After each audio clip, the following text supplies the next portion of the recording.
Yeah, we're live. 7 o'clock. Happy Friday, everybody.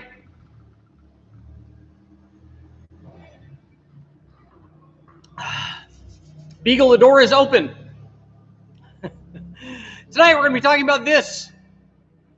The coolest, maybe 2.2 liter Dodge Distributor ever. That was a win. But the Hemi heads that I was running, or just trying to get the motor running at all, basically, was not so much. Because apparently, when you put Edelbrock Hemi heads on, this is an important safety tip for all of you, they include in their boxes, in their head boxes, and clearly in the instructions, but apparently you have to read the instructions to actually realize what they're talking about. They include pipe plugs and instructions on what to do with those pipe plugs and where to put them. And they also tell you that if you don't use these pipe plugs, it's going to leak. And trust me, on the dyno, it does leak if you don't use those pipe plugs. And the plugs for the Hemi heads are so that, I'm sure that you guys know, but Hemi heads are directional. There's a right and a left head. And on the Edelbrocks, they made them so that they can go on either way. But when they go on either way, you have to plug passages. Otherwise, lots and lots and lots of water leaks up into the cylinder head and into the oil. And that's not a good situation. So we're hoping that everything is okay with the motor. And we got our fingers crossed. I'm going to be running that again in just a little bit. I just need to make sure that it's happy and sound and ready to do some more testing with. So we're okay there, I think. Fingers crossed. On this is the Dodge Distributor for the little 2.2 liter turbo motor. So what I want to do is, obviously we want to run that on the dyno. I've got two problems. One is that the bell housing doesn't work, so I'm going to figure out a way to make an adapter plate to go from the bell housing bolt configuration that's on the bell housing to the bell housing configuration that we need on the dyno. I don't think that's a big deal. I think we can make that work. So that will be the next project. The other thing, and the thing that I did with this, is that the signal from the factory Dodge Distributor cannot be recognized by the Holley ECU. And thank you to all of the people who thought that I was an idiot and don't understand what what magnetic triggers are and what Hall effects are and stuff. That's fantastic. But the reality is that signal from this distributor won't be recognized by the Holley ECU, and we wanted to use the Holley on this to tune it. I can do that by myself, so it makes it a lot easier. So because it won't recognize that signal, all we did was figure out a way to put in the signal that it would recognize. In this case, if you guys can see this, that is the crank sensor for an LS. Because we have an LS harness, the harness plugs right into that. So all we had to do, and we know that, you can see here, if we spin this, you can see the sensor there. It'll recognize all that. And as we do that, all of that works. So what I needed to do is get this sensor in the right position relative to the wheel. So what I did, as you can see here, I made this bracket. So we had to, there's a few measurements, ultra critical. A little bit of custom machining to clear both the distributor and the cap that also has to go on there. And then we have to just get as you can see in here, we had to get the depth right for the sensor. And then the sensor, you can see we got a little standoff. We had to bend this because the retaining plate is actually at an angle and everything here is squared. So we had to give it a little bit of tweak. You can see we got a fancy standoff washer here, a big nut, standard size bolt. But after that, and I'm going to walk you guys over and show you where I'm going to hook this up to the Holley, and I'll show you when we spin this how much RPM we can get. And then we can all bet on how much RPM, how fast do you think I can spin this thing? How much RPM do you think that I can actually generate on the Holley? Because it will tell me what the RPM is.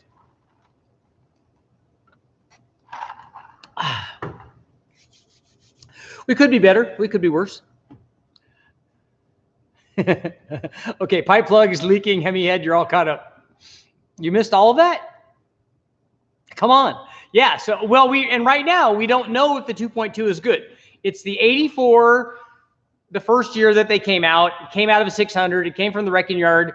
it came from a fire. It had an engine fire. So the next thing I'm going to do is we're going to take the injectors out. I'm going to test them. If they're good, we'll use them just to start it up.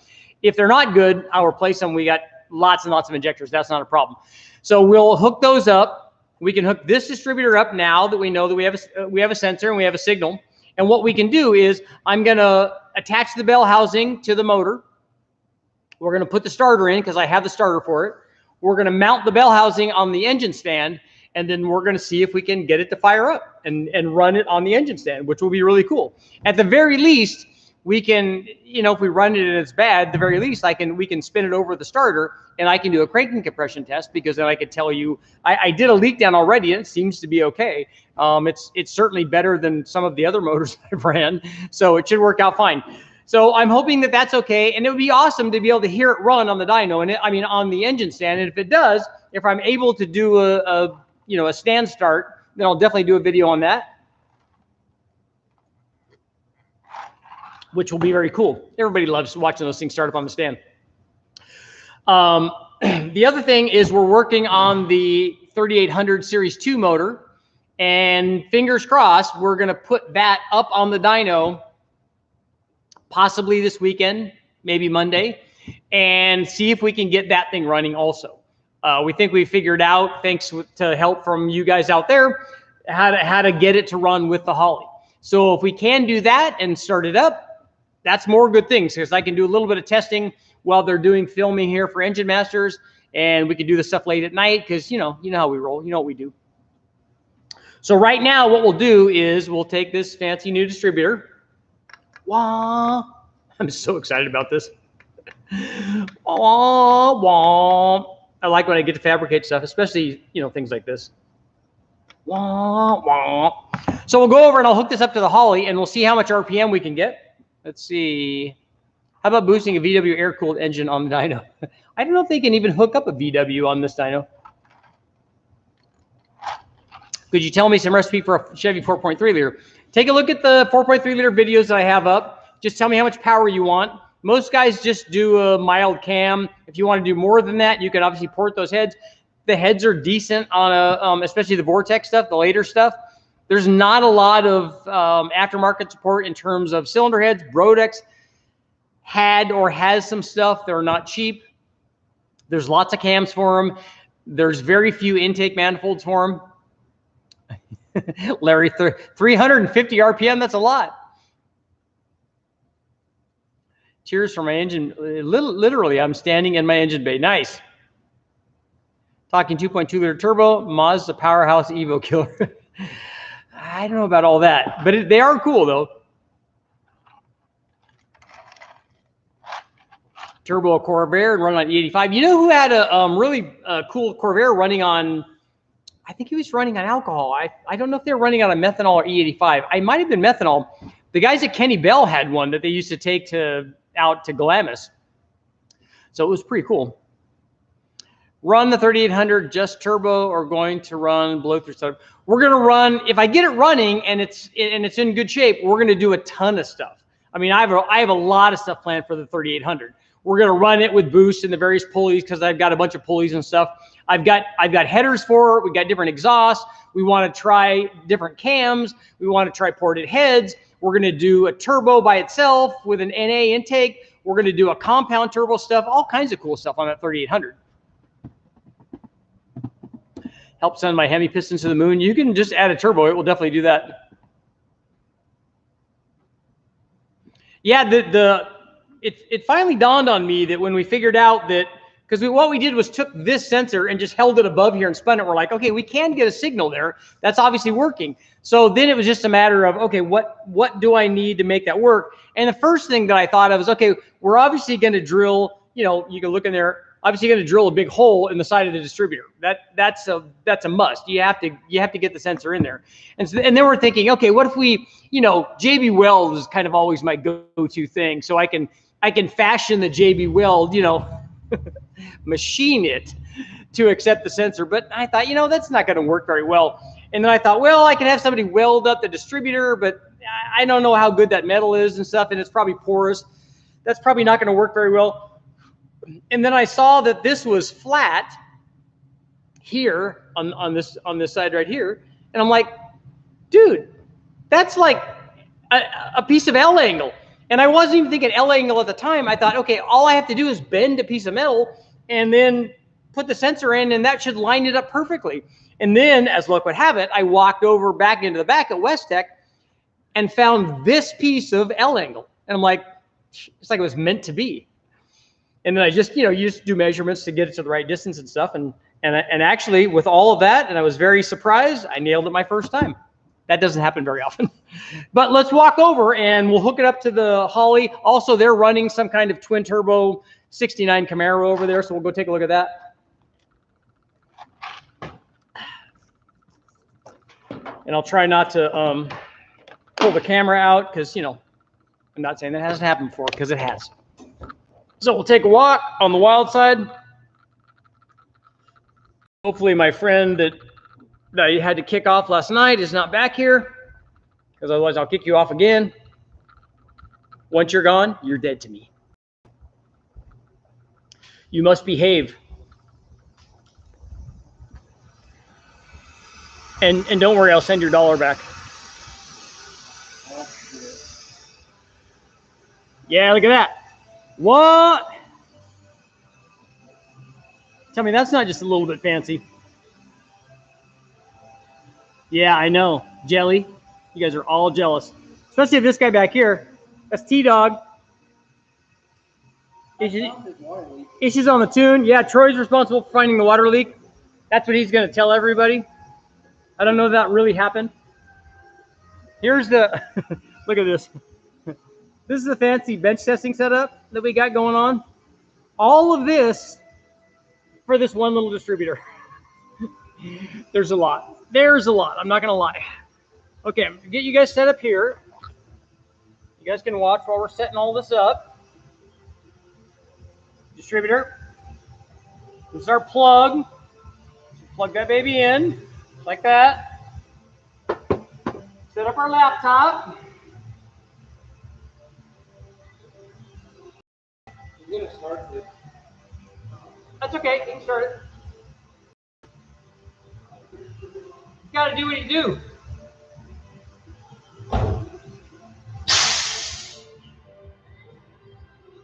Hello. I'm going to hook this up. Ish might be making a run there, so it might get loud here. You know, Ish, do it. All right. There we go. That's a good idea, Ish. Okay, now we can see we got RPM. Okay. All right, Ish, you want to spin that? Spin it for you. All right, we're going to see how much RPM Ish can get. See if he sets a record. So here's what we're looking at right here. Oh, I don't know why I'm doing this. This is like the hard way. I have my removable camera right here, man. All right. Okay, hang on. We got it. We got it. Focus. I got to get the focus here.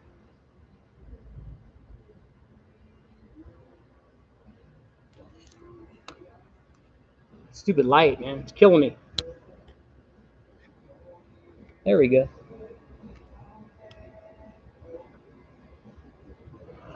Hope I come back a little bit.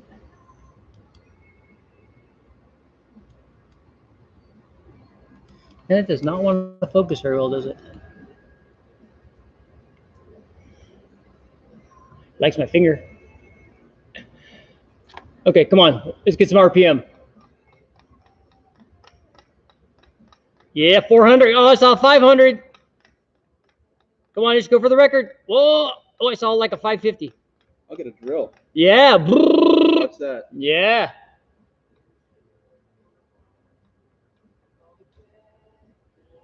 Sweet. Ready to make some power. Big power. So, as you guys can see, thanks, Ish, man. Are you gonna make a run over there? I got to go through the tune-up and clean the drivability. Okay. It'll be a while, so it might get a little noisy. Okay, no problem. I just was gonna tell them that they get to watch. All right, so we do have RPM, which is good. That's necessary. So we will disconnect. Close you guys out. Distributors to go for the 2.2. So we'll take a walk back here.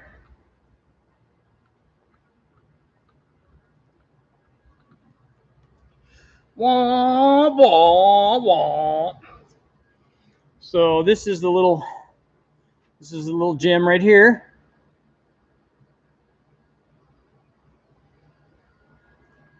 Turbo.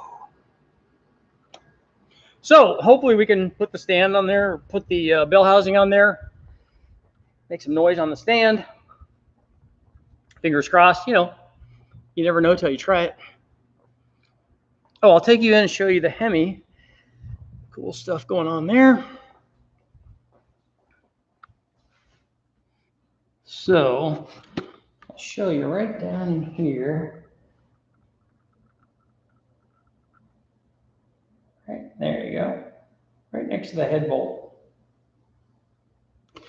There's a washer, and you can see all the rest of them. Let's see if you can see there. Come on, zoom in. See, there are drain holes next to all of them, except that one is not a drain hole. It does drain. It will drain all the water out of block into your crankcase, which, by the way, I do not recommend.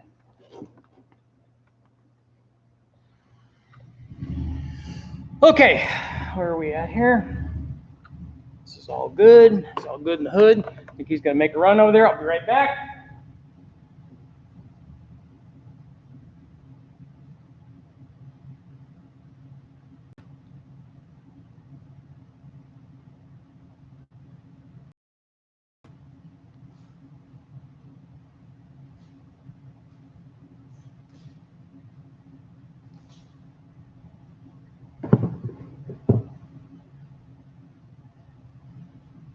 Are you talking amongst yourselves?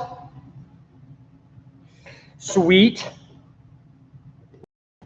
So that's what my day's been like. It was kind of awesome though to get that distributor working, to have it's cool to have a thought and have it all come together and have it work out, because sometimes it doesn't work out. So I'll be putting that Hemi back together, and we've hopefully cured our water leak, and it will have good oil pressure and all that stuff, and not it won't have what we're calling a milkshake, the Hemi milkshake. This milkshake brings all the boys to the yard. Chad, what's up? Chad Reynolds in the house. I know, we miss you too, man. I miss those late night runs in the wagon. Oh, and you too, yeah. I know, I hear you.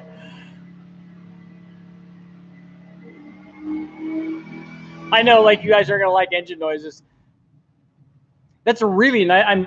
Whoever did the car did a nice job. It's a really nice Camaro. It's got some sort of twin turbo deal in it. And I think that they're just doing drivability stuff right now, though. Don't you forget. I know, Chad. I need to get out to Texas and see you, man. Yes, yeah, yeah. The late night testing on the wagon with Chad Reynolds. Before we did the fastest cars episode, was really cool. There were some exciting times there, especially when you went through the water. I kind of thought things were going to be happening there.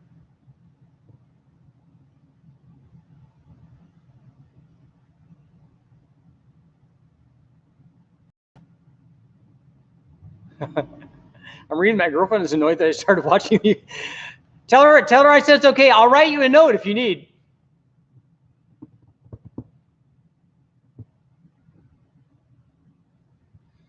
We're not going to use multi-coil on it. It's just going to be one. Yeah, we have the ability to adjust rotor pacing. That's not a problem. And all we're trying to do is start it up on the stand, so it could be off by a bit.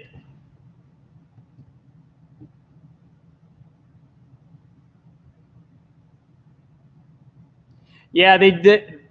Big Tiny. Those cars are pretty hefty. All-wheel drive, though, is nice.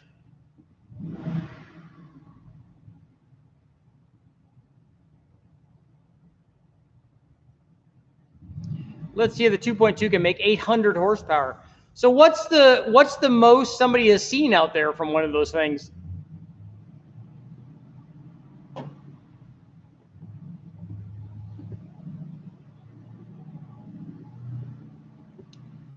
Richard, factory L67 internals can handle what sort of power? We don't know yet because I've never run a big bang on any of those.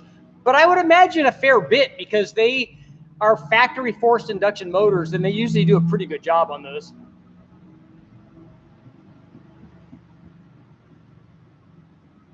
This distributor, I think, is an early one.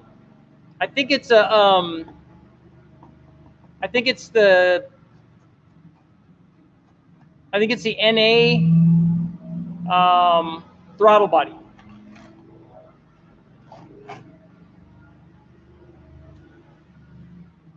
Yes.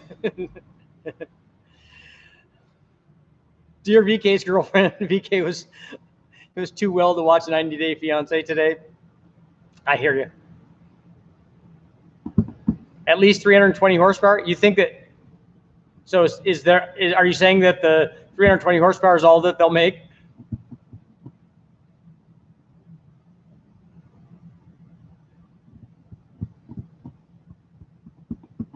The 4200 is still in limbo right now. I don't even have the heads here yet. They're done. I just need to go get them.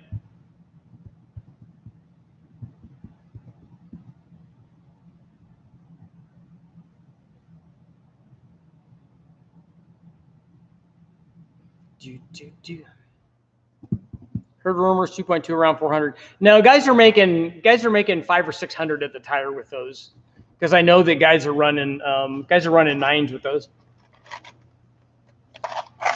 And I was told by somebody that they ran eights with one of them, not in a front wheel drive application, and I don't know how much power that is. I was told that somebody made 900, but I haven't seen it. 300 was actually just the Mopar performance upgrade on the 2.2s. That's pretty easy.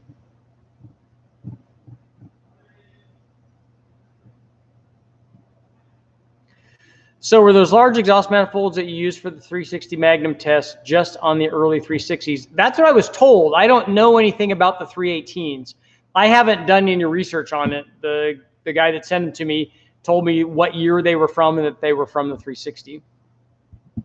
Stock turbo, 30 pounds, around 320 horsepower. That seems like a lot of boost.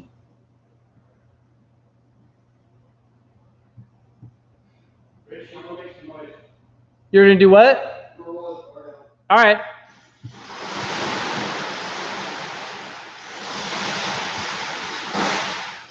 How does altitude affect boosted engines? What it does is the altitude, it loses power at altitude, but what happens is the turbo spins faster. So one of the things on extreme examples where you have big changes in altitude is you can worry about overspeeding the turbo, because the turbo is not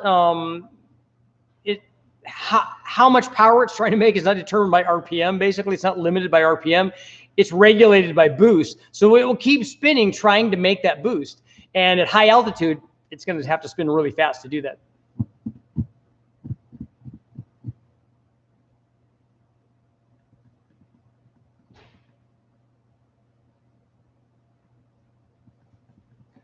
Fully modified. All right, Troy, thanks, man. I'll see you tomorrow. Fully modified, FC above 320. Will the stock turbo support 320? And is that 320 at the tire or 320 flywheel? Aaron, those are off a 92 318? Okay, so there you go.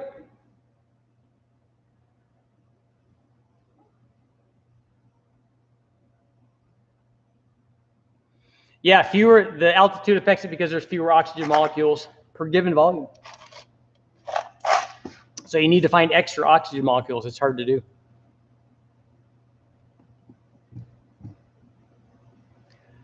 So Aaron is saying the big exhaust manifolds were found on the 92 to 93 318 and 93 360s only. So yes on the 318 and 360s. I doubt 900 horsepower from a 2.2. How fast would a rear-wheel drive 2,200-pound chassis go with 800 crank horsepower? It'd go really fast at that weight.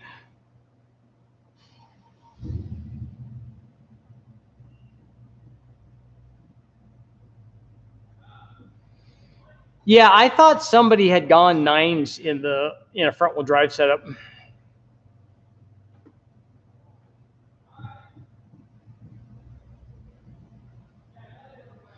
Yeah, it'll be interesting to see. We have the turbo, and I'm hoping it's still in good shape on the 84. The 2.5 that's in the GLH is not a stock turbo.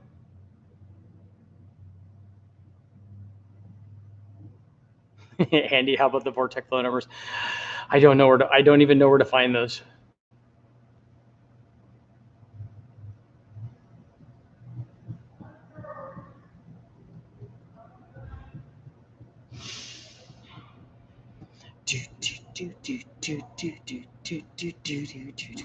Let me go back and see. Let me check some of these other.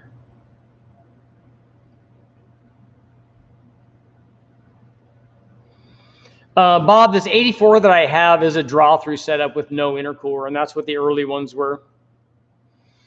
85 was also like that. It had, but it was controlled, but it had the boost controlled by the computer. And this one in the 84, it's not. It's just set at 7 pounds, basically controlled by the wastegate.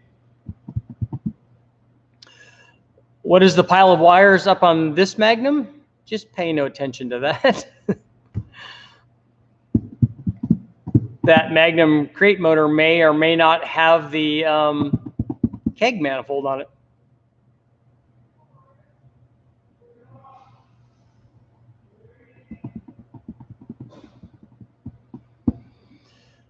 Kyle, you guys are making 245 engine horsepower with side drafts and a solid lifter cam, big valve head. That seems like a lot. They just don't, the heads don't flow enough.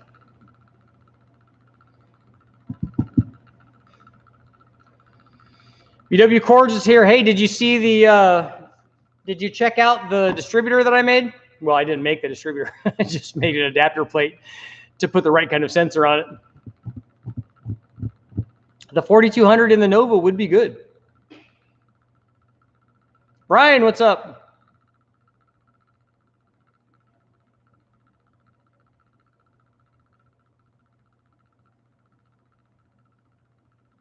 Cordis rhymes with tortoise. Let me zoom back here real quick, see what's going on.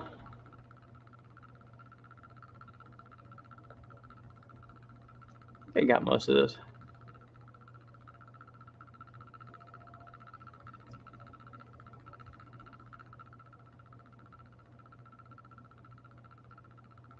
Yeah, I think I'm caught up.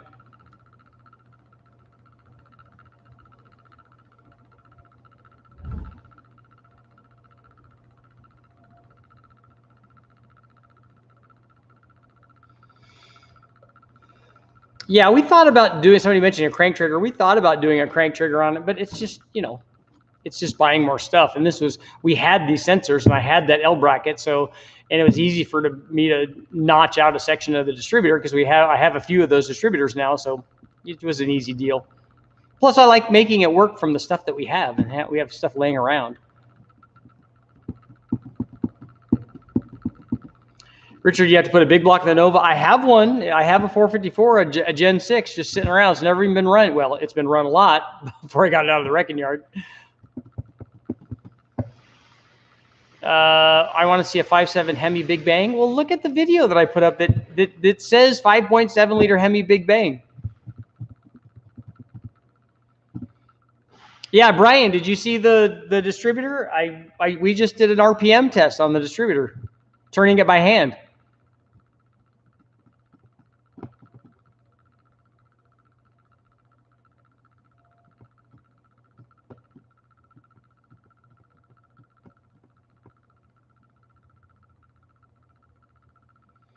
Dean, what's up?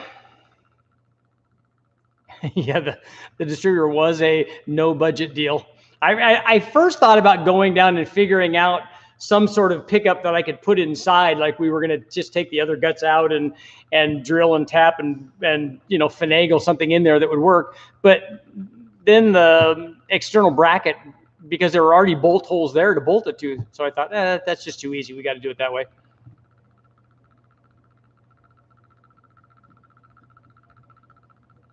Just getting my big wheel stalker on my SRT4, hoping for 375 on pump. No E around here. Yeah, the turbos really like that.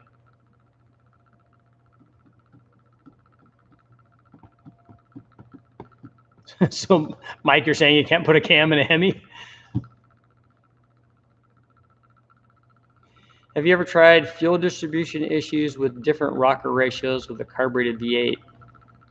You mean have we ever tried to cure distribution issues by changing rocker ratio, or like Comp did with their 4-pattern cams? The camshaft and the rocker ratio won't cure changes in runner length. And changes in runner length, even if the distribution was even, like you had the same air fuel to all of the cylinders, even with the different runner lengths, you're going to have different power outputs at different RPMs from all of those cylinders. You could cure that by taking away power on the long runner ones at low RPM, but you know, that's kind of a crutch, and the way to do it is to have an intake manifold with even runner lengths on all of them.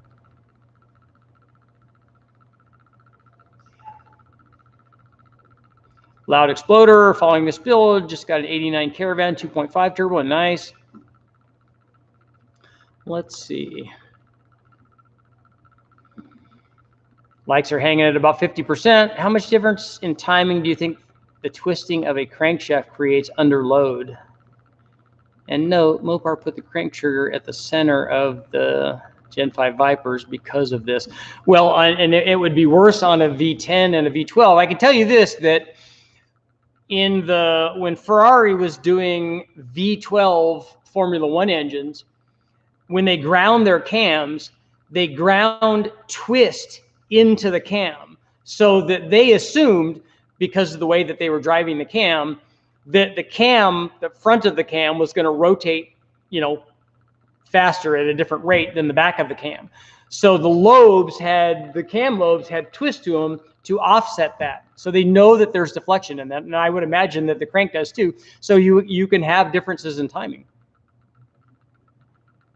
I don't know how much that is. I can't imagine it's more than a degree or two.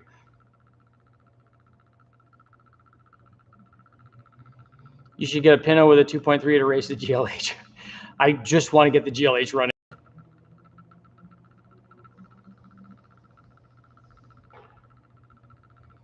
Oh, Brian, so that's the kind of guy I like. He's catching up on the stream, and he's also watching the video so he can catch up. He's watching it live and getting, that's awesome. Let's see. Hey, Richard, I have a Hooker turbo headers with a rear crossover. Will a wastegate on the rear crossover be okay? Yes, it's not ideal, but it will work.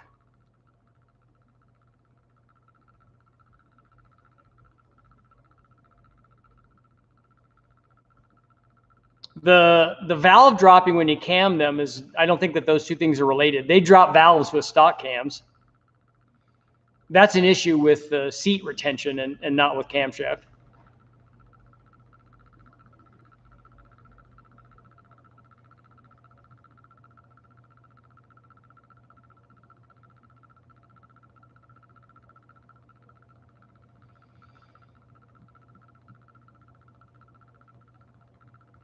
Yeah, we've seen the difference in as a matter of fact, I'll show you here. Here's one of the other distributors.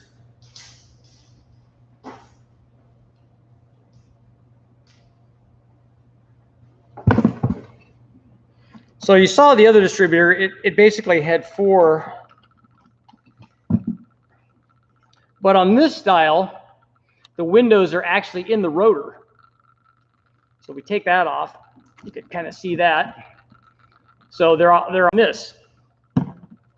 And here's the pickup. And then inside, we've got another one, a single, and then another pickup underneath. So there are different styles. This one in here obviously has no window on it. And this one has no windows on any of these. But I think I'll look tonight at the one that's in the car. I think then that one might have windows in it to help determine what's number 1. For us, we're obviously determining what number 1 is based on the position of the wires. This is the other part to this. Oh, this is something I wanted to ask you guys if you guys had ever seen.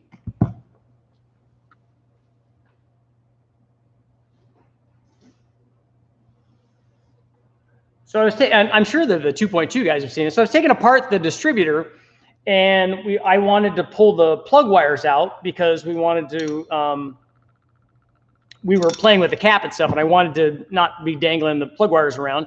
And though I took it out, I realized that the plug wire is actually part of the distributor. It's part of the terminal. So, and I don't ever remember seeing this before. I don't remember seeing that being part of the plug wire, which I don't really like the design. Obviously, the connection's probably fairly good, but if your plug wire goes bad. So have you guys seen this before? I mean, I'm sure all the 2.2 guys have. I just thought that was interesting. Normally, for the plug wires and the cap are kind of separate, but is a cam with more lift or duration better for a turbocharged motor? It just depends. The duration usually is going to help you determine what the effective operating range is, like the RPM. So if you want whether it's a turbo motor or an NA motor, if you're going to run at lower engine speeds, you're going to have less duration. That's usually accompanied by less lift, only because if you have short duration and a lot of lift, then you're going to have some instability problems because it means you have a really aggressive ramp rate. Doing a similar camshaft to the BTR Stage 2 turbo cam. Well, let's see, following this build. Oh, you're doing that in the 2.2? Wayne Hemingway on Turbo Mopar is making an aluminum 36-1 crank adapter for the later 5-bolt cranks. Okay, cool. Is it going to bolt onto the front? Why don't they inject the air and the fuel into the engine? Into which engine?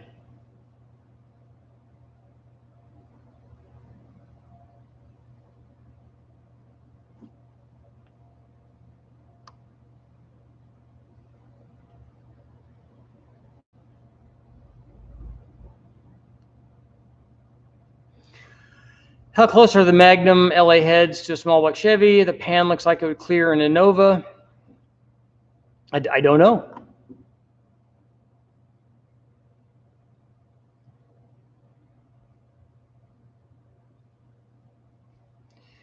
Please do a single blow through on a Super Vic versus a dual blow through tunnel ram, both NA and boosted. So you want to run a single plane and a tunnel ram, and then you want to blow through both of them, and you want the tunnel ram to be a dual quad tunnel ram.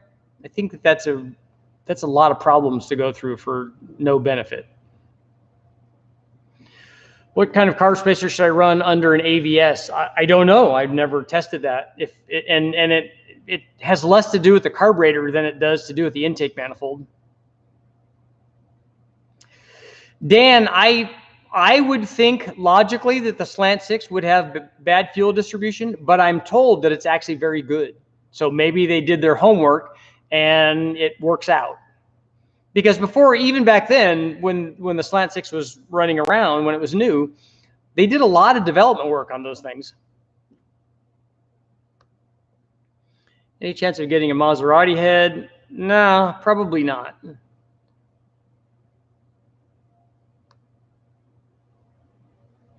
I know, I can't wait to try to run the 2.2. I'm really excited about it.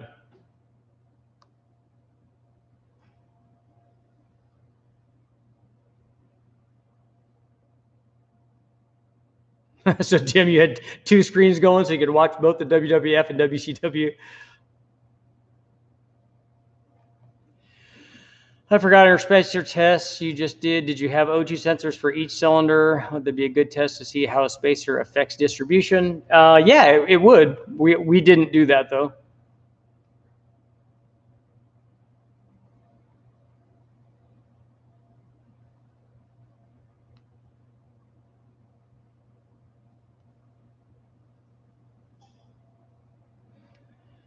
Attacking the Mysterians with Captain Scarlet. Nice.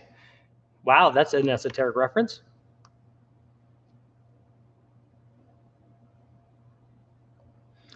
There was a change in distributor between 85 and 86 because they changed the cylinder head. So is like the height or something different?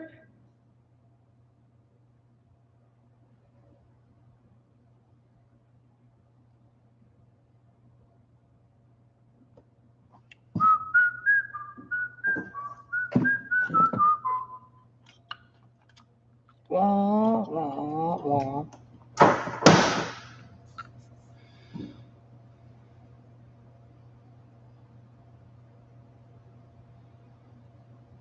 Pliers to remove the plug wires. Yep. I can see why.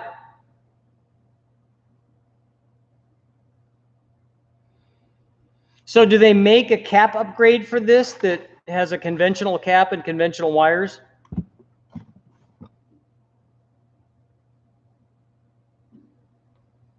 So let's get down here. Oh, wow, I'm way late on my thing here. Here we go.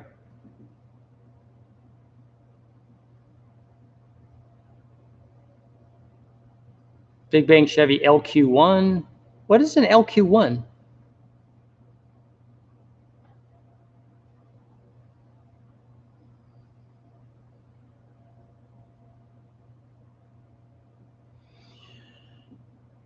Yeah, he was asking about air fuel. I agree with you that if you look at the different runner lengths, just like with a single plane deal, you're going to have the outside cylinders are going to be making power in a different engine speed than the inner ones are going to be. Yeah, the two distributors I have, you can see on the difference in the cap diameter. It's dramatically different, and you can also see the heights are different.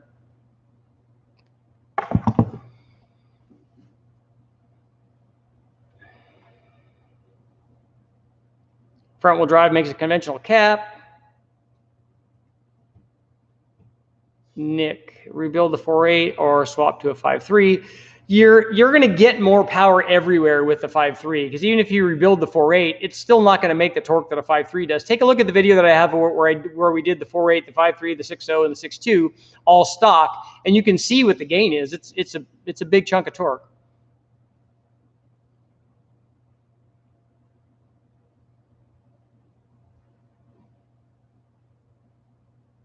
Jerry Adams reference.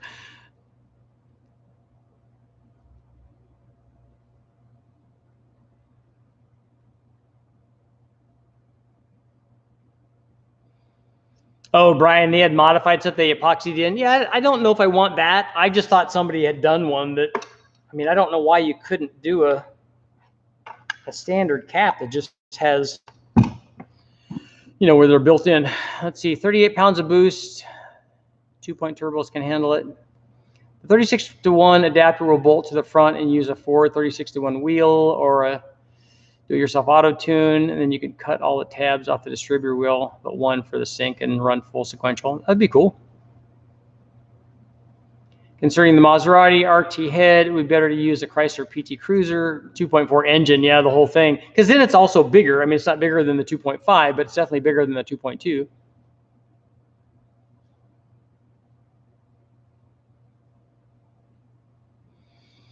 Yeah, Brian, I'm sending the bathtub head.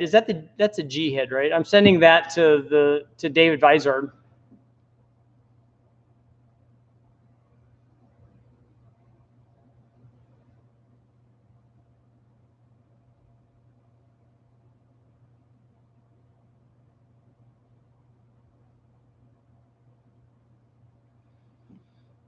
Hi, Timothy. I had issues trying to adapt the 3.9 liter Magnum to run with an MSD 6AL programmable. I kept trying to run off the crank sensor and all my values were out of whack. I mean, we tried all kinds of stuff trying to get this to work because it has an 8-volt reference, which is weird. And we even tried using a 9-volt battery, and I had Mark Sanchez attack it, who I'm hoping to have on here as one of my guests on one of the live feeds, because if you're a Ford guy, and for Mike is going to be in love because Sanchez has been doing Ford stuff way back with the Kaufman products and all kinds of stuff. And he has I think it's an 83 Mustang with a 460. No, because he's a 429 guy. It's a 429 big block Ford, and it's emissions legal. So it will be an interesting conversation.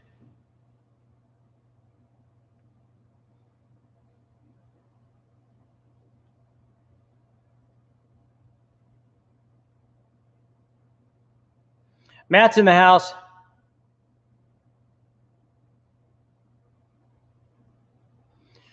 We're trying to run all of them on the Holly. we could probably also run it on the Mega Squirt, but I just don't have harnesses for that. We're running the 4200 on the Mega Squirt, which I want to get back to, because now we can do the head swap, because both the 05 and 06 head are done. So I can do a head swap, and then I still haven't sent the cams into Schneider, and I need to. I've been driving around my car for weeks.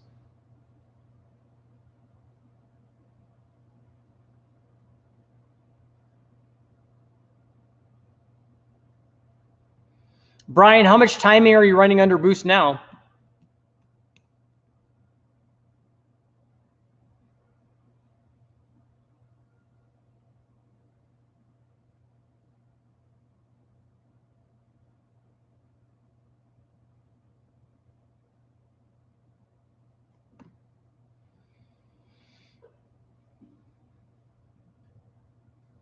Space 1999.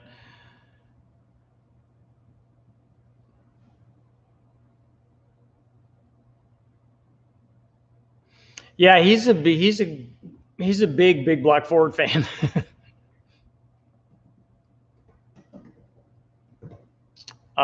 You've never run the G head? That's surprising.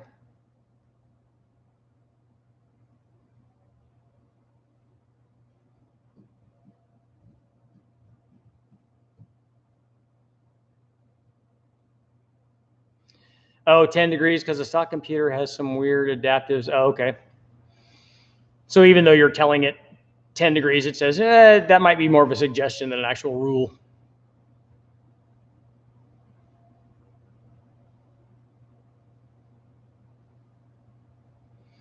So Kyle, are you going to donate the motor that we can do that to? Run an FMU with a stock computer and turn the boost up and see what happens. That sounds like a recipe for something. You've run 23 pounds on pump gas with no knock at, so was that at 10 degrees you're telling me? Yeah, that's probably not very much time. Does it keep making power when you go up and boost at that low of a timing level?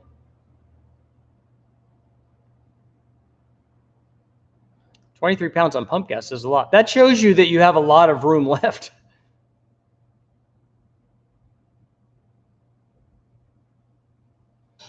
An old school 50 trim.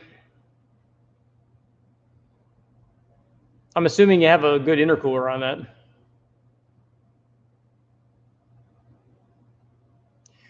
I don't know about putting a 460 in a 2000 Crown Vic. I'd have to ask Mark, and those would all be really good Ford questions for him, because he's a really good Ford guy. The amount of stuff that he's always the guy that I go to. Obviously, I've done lots of Mustang stuff and wrote books on that and stuff, but the things that he knows, I don't know.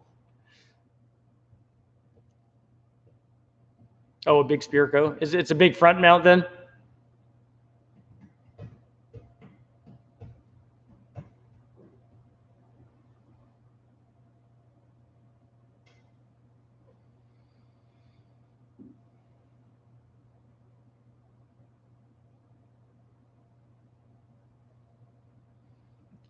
Yeah, I would think that it would fit, because the modulars are really wide on the top. Both the 2-valve and the 4-valve look pretty hefty. Yeah, the V10 is just a long modular.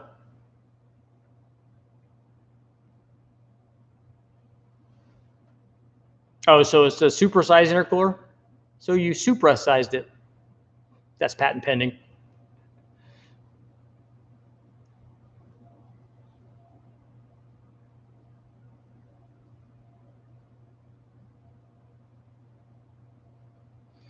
So nobody makes big block motor mounts for that application? I'm surprised, because we've had one person ask about that. That must mean there are more people out there.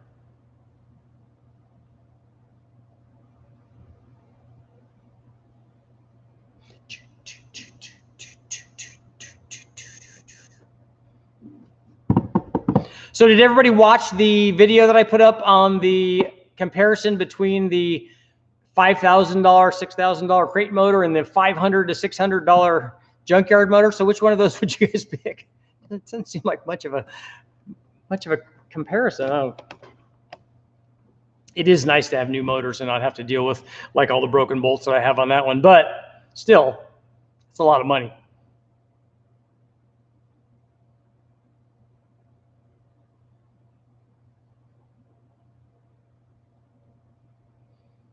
Godzilla or Coyote or 4.6 for an old truck. It just depends on what you want to do with it, because if you have an old truck that you're going to race, you want to make the most power that you can. If you have a truck that you're just driving around, then pick the engine that you think looks cool under the hood, because when you pop the hood, you want people to say, oh yeah, dude, that's really sweet. Would you ever run any 3-valve modulars? I've tested lots of 3-valve stuff. I have videos up, I think, already. We've run turbos on them. I've run blowers on them. I made my own manifold for them. We've run ported heads. We've run cams. We've run, I'm out of focus here again. I don't know what the heck's going on. Next time I do this, after I bring down I think my camera just gets lazy, I think. I'm going to see if I can use my SLR as the new camera until I get a new camera.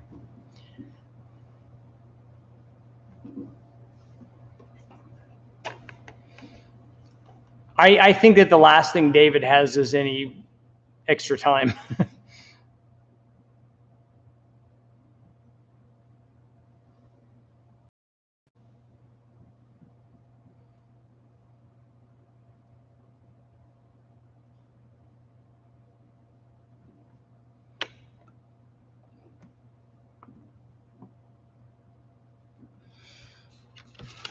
Okay. Yeah, look at that. Look. That's freaky, huh? Freakazoid.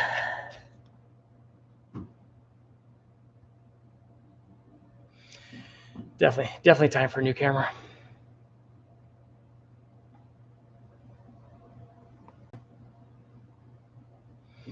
Bob, we have a 2.2 bell housing from a Dakota, from a rear-wheel drive manual trans Dakota, but and it obviously bolts to the motor, but the backside does not bolt to the dyno.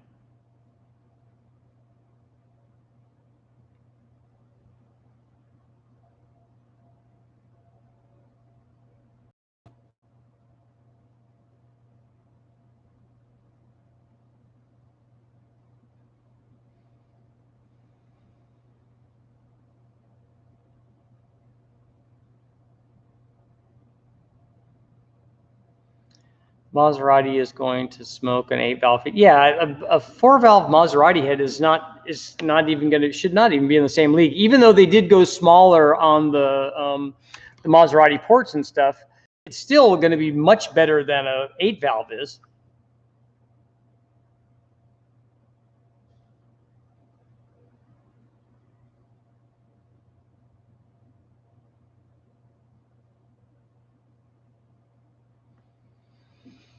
Yes, the 2.2s were in Daytonas and Chargers.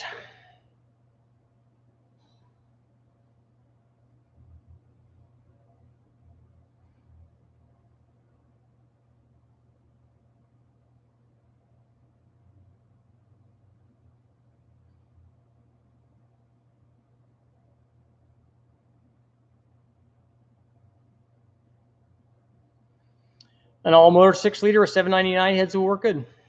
Do a 427 LS7 versus a 427 LS3. So you just want maximum effort LS7 versus maximum effort LS3. That's probably 50 grand worth of motors. You can make an almost unlimited amount of power with either one of those. There's really good LS3 heads out there, and there's really good LS7 heads out there. I haven't seen too many motors that would be able to utilize all of what either one of those heads would support.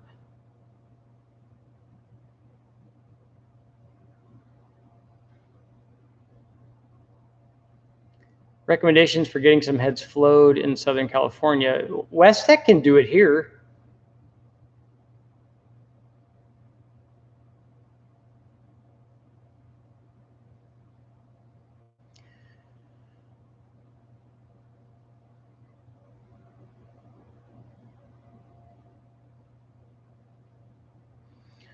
So the video today, save your money on with the junkyard engine, then you can buy more speed stuff. Yeah, you can. And you obviously can do it a lot cheaper than getting a crate motor. It's not a brand new crate motor. It doesn't have the cool valve covers on it.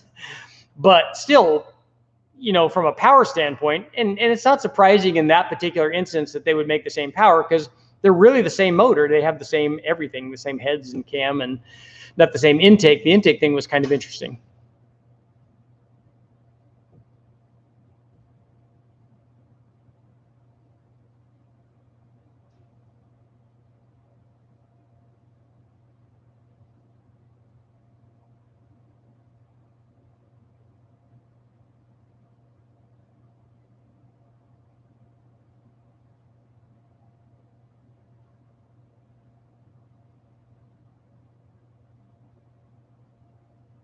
How are you going to put, so you're going to put an LY6 intake on LS7 heads with adapters?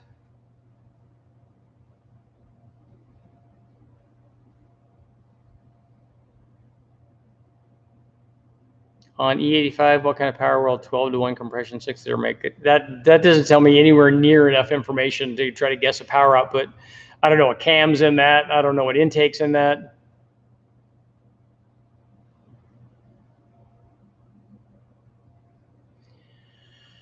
I think ultimately the split pin crank is probably not as strong, although somebody made comments in here about that it wasn't as bad as I thought. But ultimately, I think that would be the limiting factor. But we don't know where that is. Like, is that at 600 foot-pounds? Is that at 800 foot-pounds or 1,000 foot-pounds? I don't know what that number is. Opinions on Brodix BR1 13 heads for a ProCharge 403. Those are good heads. You can make a lot of power with those. What do you think of a solid roller versus a hydraulic roller on an 8,000 R? If it's a street motor, I would pick a hydraulic roller, because honestly, how often are you at 8,000 RPM? If it's a street motor, I would pick hydraulic.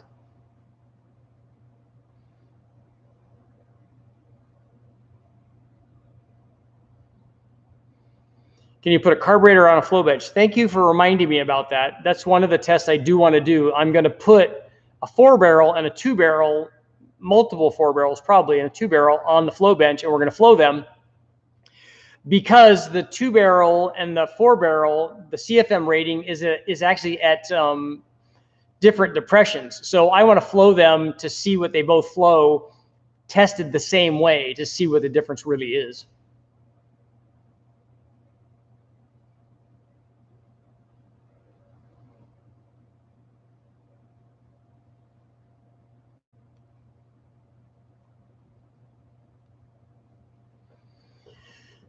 So you're going from 40 to 46 millimeters.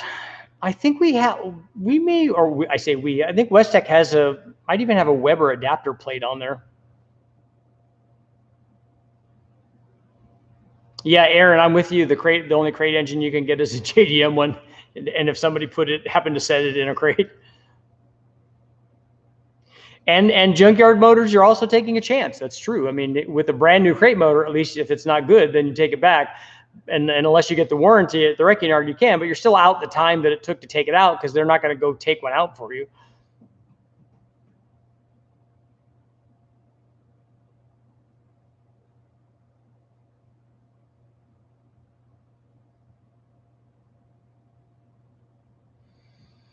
Yeah, DFA, I agree. The thing to look for is, and I don't know about maybe an EFI motor is going to last longer, but definitely when you're at the wrecking yard, look at something that's been crashed, because the reason that it's at the wrecking yard is because it was crashed. If it's not crashed, the reason that it's at the wrecking yard might be because the transmission went bad or the engine went bad, and you don't really want that. You want something that was in a wreck and hopefully in the back.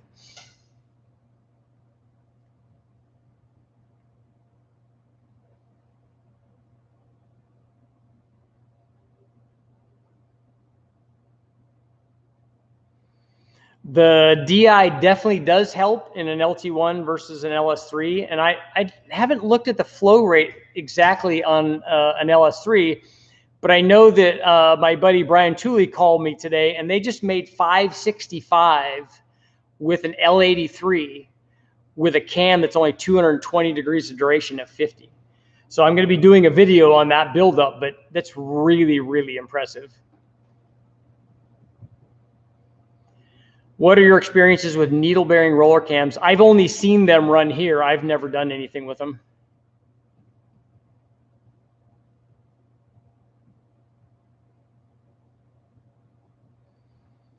I'm using 799 heads and the intake from the 4.8. So is it an early truck intake manifold? And a 630 lift cam tells me nothing. You got to tell me the duration. The lift, I really don't even care about. I mean, it just, if you say it's around 600.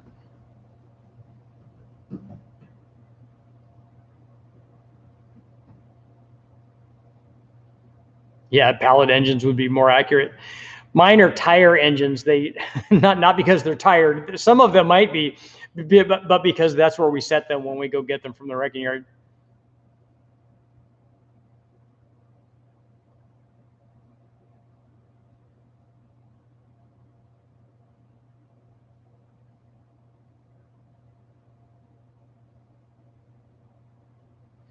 Well, Mike, take a look at all of the 6-liter videos that are up. I have lots and lots of 6-liter combinations. You can take a look at that. I've run 799 heads, and 799 heads with that comp like 469 cam, and I'm thinking that we probably ran a Dorman, or so it'd be like a Trailblazer SS.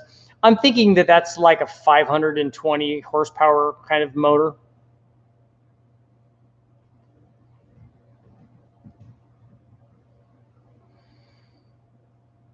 Yeah, Mike said that the needle bearing cams are a really expensive way to solve a non-issue, and that might be the case for most of the applications. I don't think I would ever put them in anything that I've built, but maybe somewhere way out there that there's a need for them, but not for most people.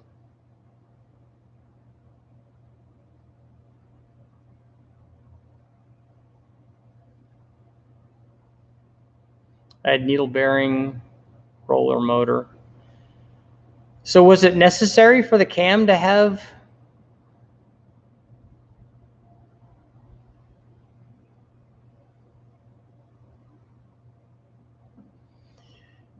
Do you need dome pistons to make 12-to-1 on a 6-liter? I don't know how much you can get you're gonna have to mill your 799s down a lot to get to 12-to-1.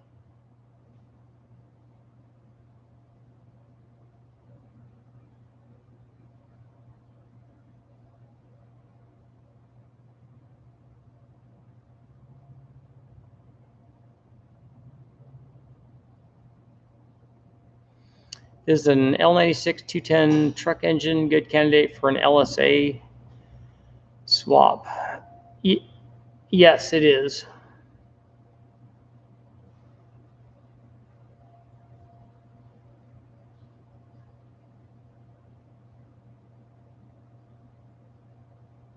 .630 lift is the max valve lift on a stock LS head. How did you determine that? How dented is the bed in your Silverado? It's, it's okay. It's a truck. I treat it like a truck, and it gets used, which means it has parts rattling around in the back right now. It has the exhaust for the 2.2 turbo just rattling around back there. I need to take it out.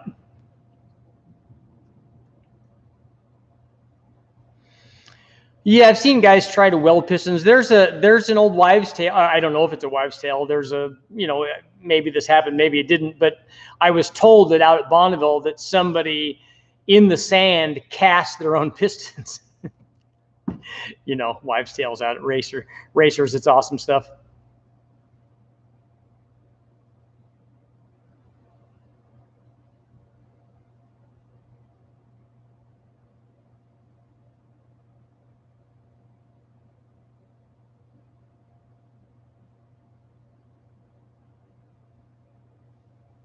Oh, the rev kits, is that what you guys are talking about?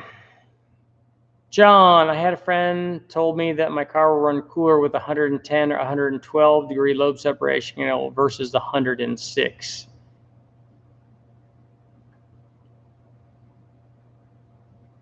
I don't know how that's going to affect coolant temperature. Rex, thank you very much. Bonneville is salt. So that's why it's a wives' tale.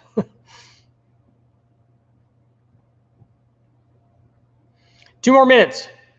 I got lots of stuff to do.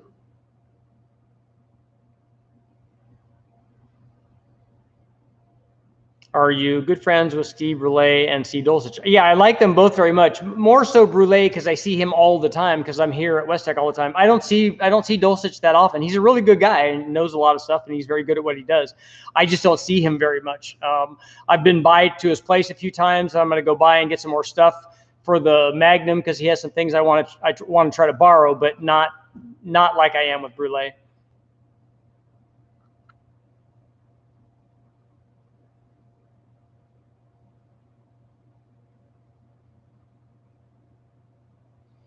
Yeah, you got to be careful wearing shorts at Bonneville. The reflection off the salt is tremendous. It gets under your chin and all kinds of stuff.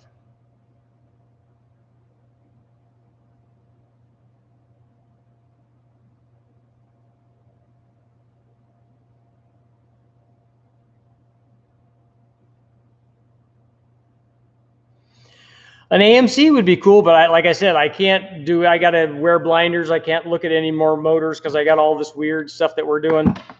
I got to get the stuff done that I have and concentrate on that. I got to get back to the 4200 and the 455 and all kinds of stuff. I'm excited about the 3800. I'm excited about potentially starting the 2.2. I wish that we had I wish the bell housing was done for it. That's going to take a little bit of work, but there's always stuff to do.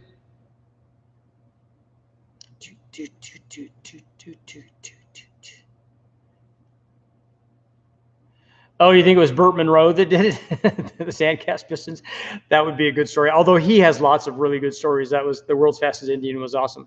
I got to get going, guys. Thank you all for showing up. I hope you enjoyed my fancy distributor. Hopefully, pretty soon, we might be hearing some noise on the 2.2. Thanks for showing up, guys. I will see you all tomorrow. Do, do, do, do, do, do, do, do, do, do, do, do.